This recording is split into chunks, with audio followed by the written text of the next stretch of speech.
Hello friends, আমি ঝুম্পা। আমার channel জিভে জল রেসিপিতে আপনাদের স্বাগত। আজকে শেয়ার করছি ফুলকপির পরোটা। এইভাবে বানালে খুব নরম হবে আর খেতেও খুব ভালো লাগবে। চলুন শুরু করা যাক। প্রথমে ফুলকপিটা ছোট ছোট টুকরো করে কেটে নেব।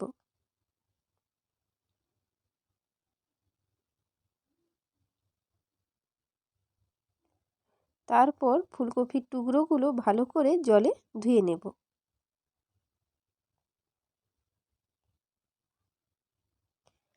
এখন একটা গ্রেটার নিয়েছি, এবার ফুলকপিগুলো ভালো করে গ্রেট করে নেব।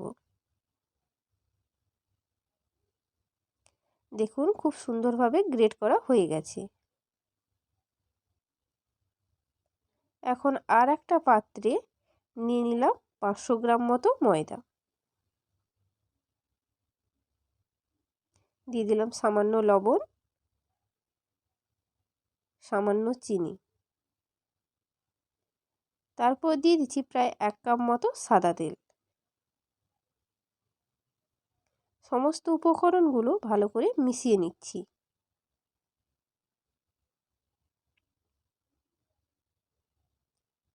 এখন অল্প অল্প জল দিয়ে ডো বানাবো।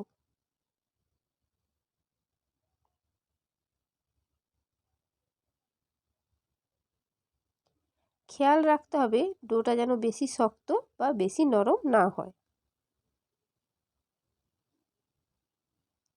ডোটা বানানো হয়ে গেছে, এখন এটাকে কিছুক্ষণের জন্য ঢেকে রাখছি।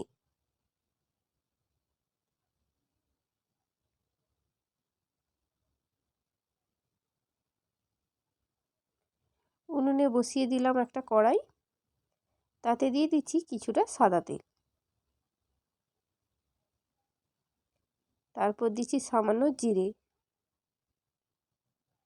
একটা বড় সাইজের পেঁয়াজ কুচি দিয়ে দিলাম, আর দিচ্ছি একটা টমেটো কুচি। পেঁয়াজ আর টমেটোটা ভালো করে ভেজে নিতে হবে।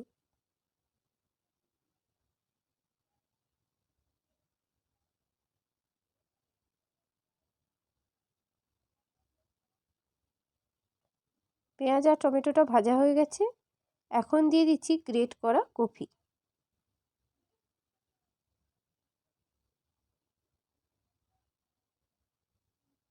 এইভাবে নাড়তে থাকবো কপি থেকে যতক্ষণ না তার জলটা শুকিয়ে যাচ্ছে।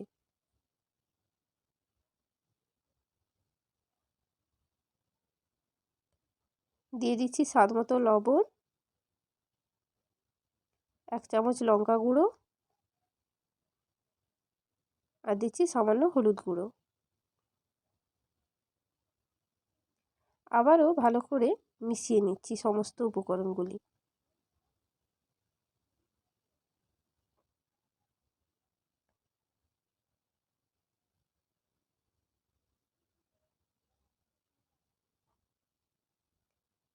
তারপর দিচ্ছি সামান্য জিরে গুঁড়ো। আবারও একটু নাড়াচাড়া করে নিচ্ছি। পুর প্রায় রেডি হয়ে এসছে, এখন দিয়ে দিচ্ছি ধনেপাতা কুচি।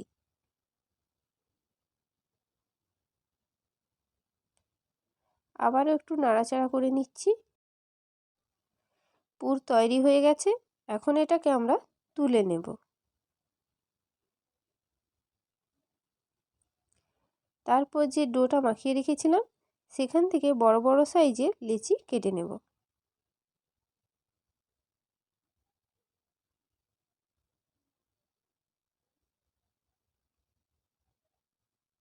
তারপর লেচিগুলো এইভাবে বলের মতো বানিয়ে নিয়েছি।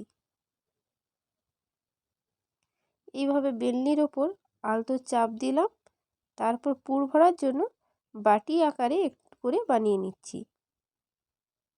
দেখুন পুরো বাটির মতো বানিয়েছি। এখন এর ভেতরে দিয়ে দেবো আমরা পুর।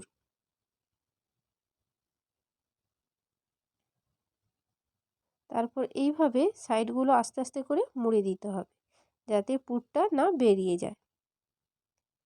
তারপর এইভাবে অল্প আটা দিয়ে হালকা চাপ দিয়ে এইভাবে একটু মিলিয়ে নিচ্ছি। বেশি চাপ দিলে পুর ফেটে বেরিয়ে যাবে। এইভাবে আলতো চাপ দিয়ে আস্তে আস্তে এটাকে বেলে নিতে হবে। দেখুন বেলা হয়ে গেছে সুন্দর।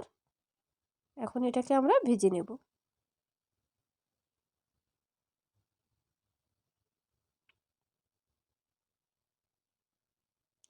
এক পাশ হয়ে গেলে আবার অপর পাশটা উল্টে নিলাম।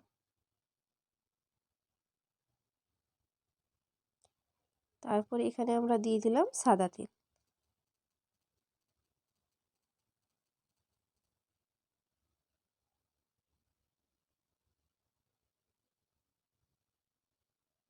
এইভাবে এক পাশ করে উল্টিয়ে আমরা ভালো করে পরোটাটা ভেজে নেব। দেখুন ফুলকপির পরোটা আমাদের তৈরি হয়ে গেছে। এইভাবে বাকি পরোটাগুলো ভেজে নিচ্ছি। রেসিপি কেমন লাগলো অবশ্যই কমেন্ট করে জানাবেন। ভালো লাগলে চ্যানেলটি সাবস্ক্রাইব করবেন।